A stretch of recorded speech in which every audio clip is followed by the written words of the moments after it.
नमस्कार दोस्तों, कैसे हैं आप सभी। उम्मीद करता हूं कि आप स्वस्थ होंगे, सुखी होंगे और प्रसन्न होंगे। श्रीमद् भागवत गीता में आपका स्वागत है। हम यहाँ पे श्री कृष्ण द्वारा दिए हुए उपदेश को समझने का प्रयास करते हैं और जानने का प्रयास करते हैं कि जो जीवन आपका दिया हुआ है, आपको जीवन जो मिला है, उस जीवन को किस संपूर्णता के साथ, किस यूटिलिटी के साथ उसको आप जो है उपयोग करते हैं।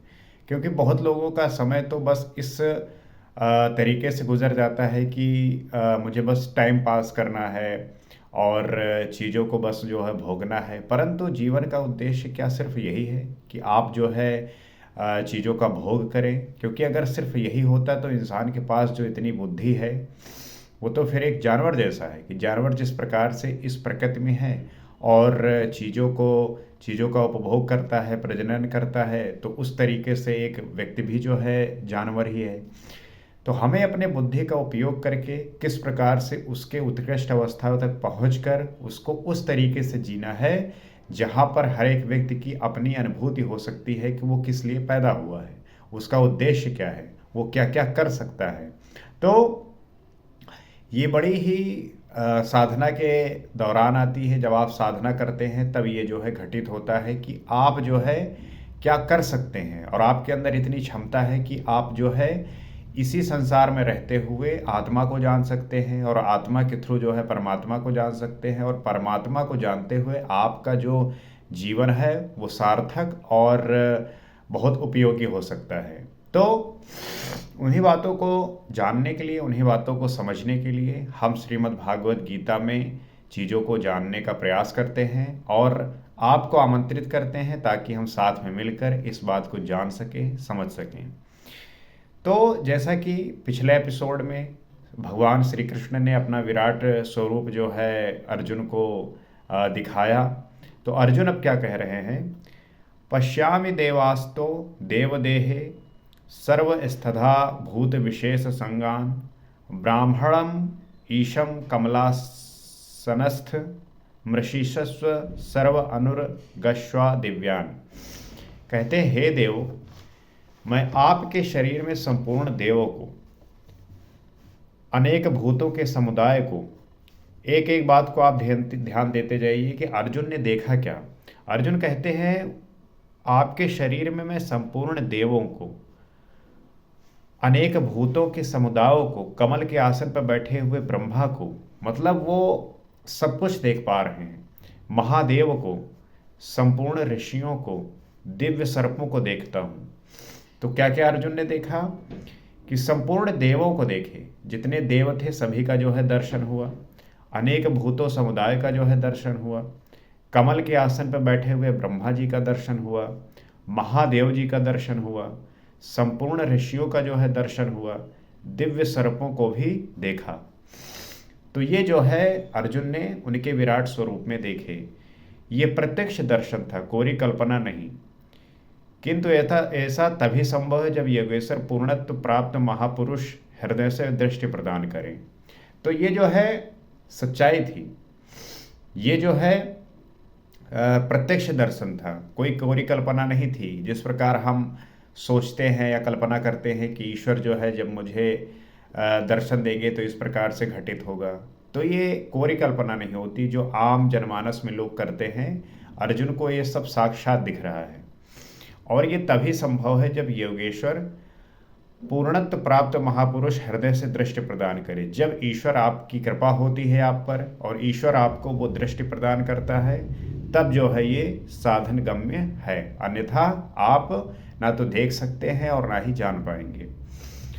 अनेक बाहु दरवक्त्रे नेत्रम पश्यामि त्वाम सर्वतो अनंत रूपम नान्तम न मध्यम न पुनस्तवादिम पश्यामि विश्वेश्वरम विश्वरूप।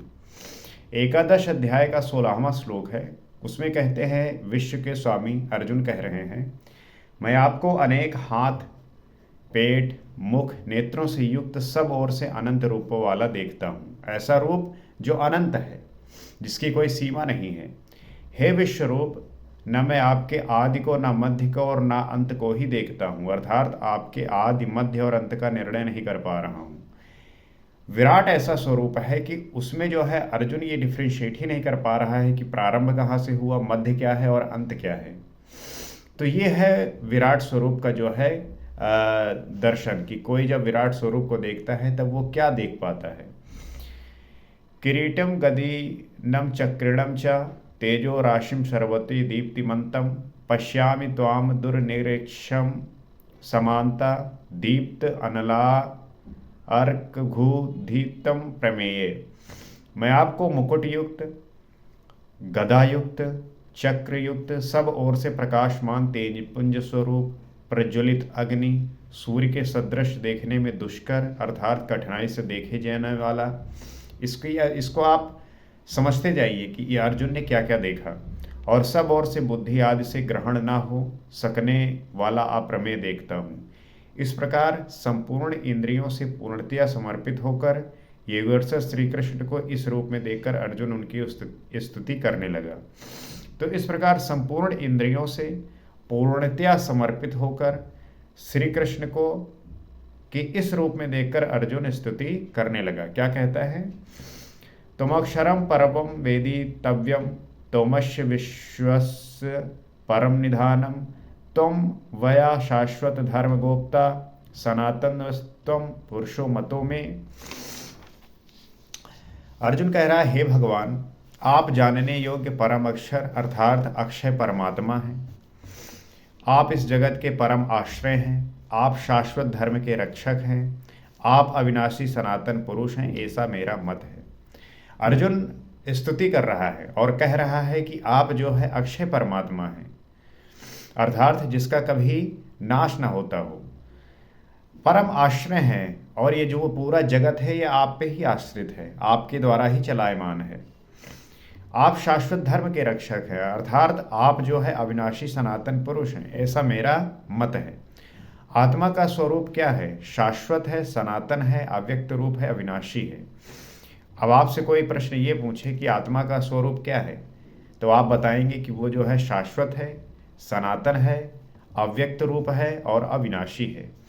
यहाँ श्री कृष्ण का क्या स्वरूप है? तो वही है शाश्वत, सनातन, अव्यय, अविनाशी, अर्थात प्राप्ति के पश्चात महापुरुष भी उसी आत्मभाव में स्थित होता है। तभी तो भगवान और आत्मा एक ही लक्षण वाले हैं। तो चाहे आत्मा हो चाहे भगवान हो, उनके लक्षण एक ही हैं। इसीलिए आपने आत्मा को जान लिया तो आप परमात्मा को भी जान लेते हैं। अनादि मध्य अंत अंतम अनंत वीर्यम मनंत बाहुम शशि सूर्य नेत्रम पश्यामि त्वाम दीप्त हुताश वक्त्रम स्वतेजसा विश्वम इदम तपंतम।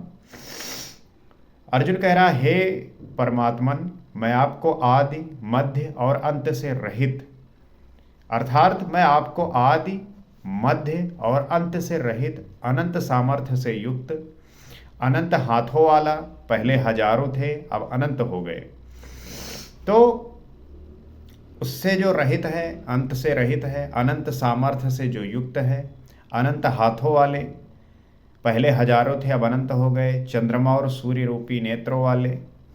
तब तो भगवान काने हो गए, एक आंख चंद्रमा की तरह क्षीण प्रकाश वाली और दूसरी सूर्य की तरह सतेज। ऐसा कुछ नहीं है।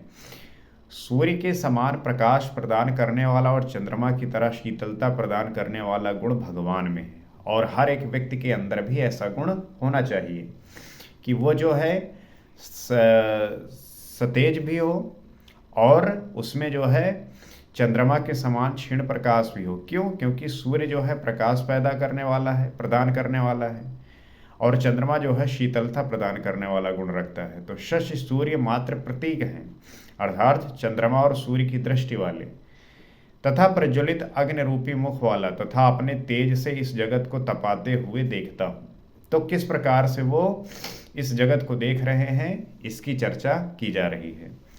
आगे कहते हैं, धावा पृथिव्योरिदमन्तरं हि व्याप्तं त्ययकेन दिश्वश्व सर्वः दृष्ट्वाद भूतं रूप मुग्रम तवेदम लोकत्रयं प्रव्यथितम महात्मन। कहते हैं, हे महात्मन, अंतरिक्ष और पृथ्वी के बीच का संपूर्ण आकाश तथा सब दिशाएं एकमात्र आपसे परिपूर्ण है। जो अंतरिक्ष पूरा आपको दिख रहा है और पृथ्वी के बीच का जो संपूर्ण आकाश है, ये सब दिशाएं एकमात्र आपसे ही परिपूर्ण है, अर्थात ईश्वर हर जगह पे विद्यमान है। आपके इस अलौकिक भयंकर रूप को देखकर तीनों लोग अत्यंत व्यथित हो रहे हैं और अर्जुन कह रहे हैं कि आपके इस अलौकिक और भयंकर रूप को देखकर तीनों लोग जो है वो अत्यंत व्यथित हो रहे हैं। कहते हैं अमी ही त्वाम सुरसंघा विशन्ति केचिद भिता प्रज्वल्यो गृणन्ति स्वस्तित्वा महर्ष सिद्ध संगा स्तुवन्ति त्वाम स्तुतुभि पुष्पकलाभि। आगे कहते हैं वे देवताओं के समूह आपस में ही प्रवेश कर रहे हैं और कई एक भयभीत होकर हाथ जोड़े हुए आपके गुणों का गान कर रहे हैं।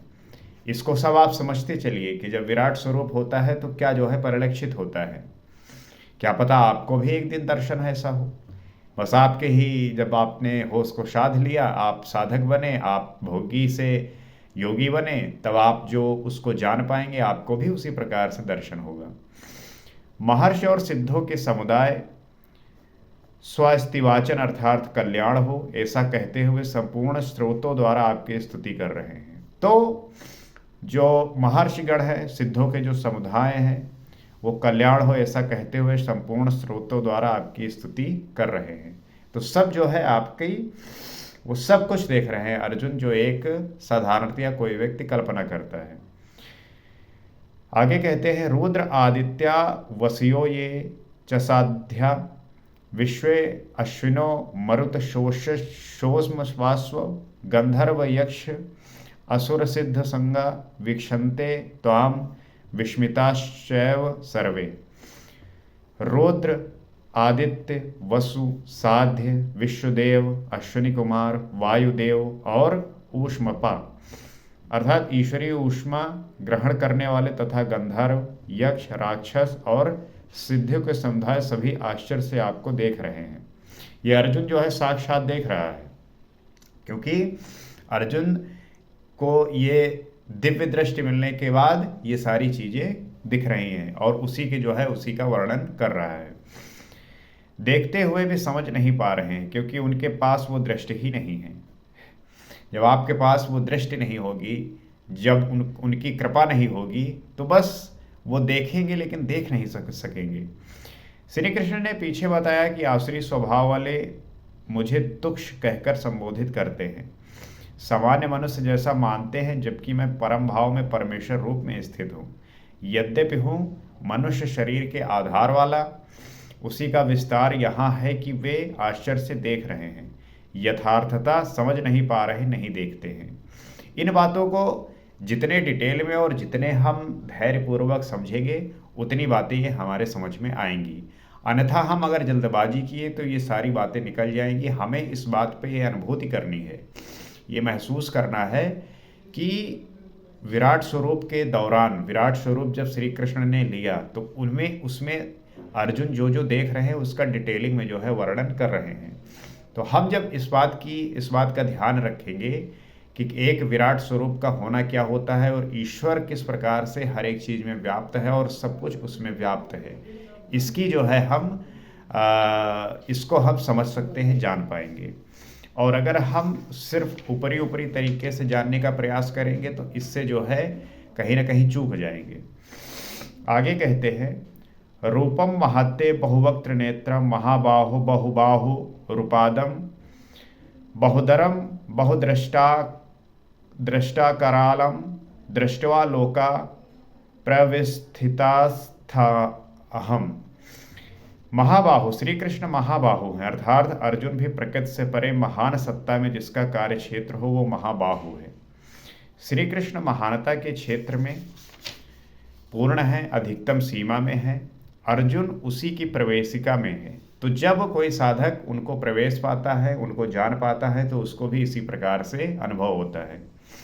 मार्ग में है, मंजिल मार्ग का दूसरा छोर ही तो है। योगेश्वर आपके बहुत मुख और नेत्रों वाले, बहुत हाथ जंघा और पैरों वाले, बहुत उदरों वाले, अनेक विकराल दाढ़ों वाले महान रूप को देखकर सब लोग व्याकुल हो रहे हैं, तथा मैं भी व्याकुल हो रहा हूँ। अब अर्जुन को कुछ भय हो रहा है और श्री कृष्ण इतने महान हैं। ये सब देखने के बाद अर्जुन जो है, अर्जुन को अब भय लग रहा है। वो जो है विचलित हो रहा है, परेशान हो रहा है और हर कोई व्यथित हो रहा है, क्योंकि उनका जो दिव्य रूप है वो बहुत रेयर इस तरीके से प्रकट हुआ है। बस भगवान जो है महाभारत के युद्ध से पहले अर्जुन को ये अपना दिव्य रूप दिखाए थे। तो ये दिव्य दृष्टि मिलने के बावजूद भी अब अर्जुन को जो है भय लगने लगा है, डर लगने लगा है।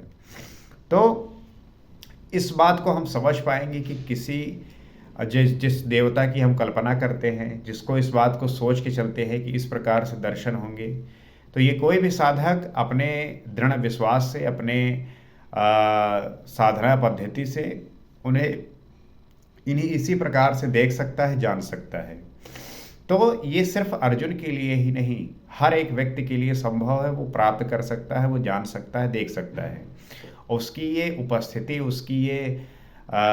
उसका ये जो है इस तरीके से किया हुआ जो प्रयत्न है, वही जो है उसको उस स्तर पर ले जाता है। तो आशा करता हूँ कि ये बात आपको समझ में आई होंगी और आगे की बातें हम अगले एपिसोड में करेंगे। आज यहीं तक, और इससे उम्मीद करता हूँ कि इन बातों को आप फिर से सुनेंगे, फिर से जो है इसको आप पढ़ेंगे, तब ये बातें आपको ज़्यादा समझ में आएंगी